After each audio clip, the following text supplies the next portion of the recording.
نبی پاک صلی اللہ علیہ وسلم نے 3 جملے ارشاد فرمائے ہیں۔ اللہ کے محبوب نے فرمایا کہ اگر کوئی آپ کو محروم کرے تو اسے دیا کرو، اور اگر کوئی آپ سے توڑے تو اس سے جوڑا کرو، اور اگر کوئی آپ پہ ظلم کرے تو اسے معاف کر دیا کرو۔ اللہ تعالیٰ آپ کے اخلاق کو سب سے اعلیٰ بنا دے گا۔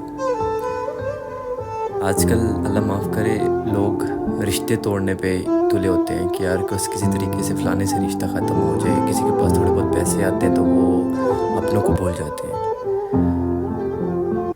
درگزر بھی کرنا چاہیے انسان کو، اگر کوئی آپ پہ ظلم کرے تو اسے معاف کر دینا چاہیے، اور اگر کوئی چیز آپ کو نہیں دیتے، آپ کی ہیلپ نہیں کرتے، تو یہ نہ سوچا کریں کہ یار میں اس کی ہیلپ نہیں کروں گا، اس نے تو میری ہیلپ نہیں کی تھی۔ آپ اللہ کی رضا کے لیے کیا کریں سب کچھ۔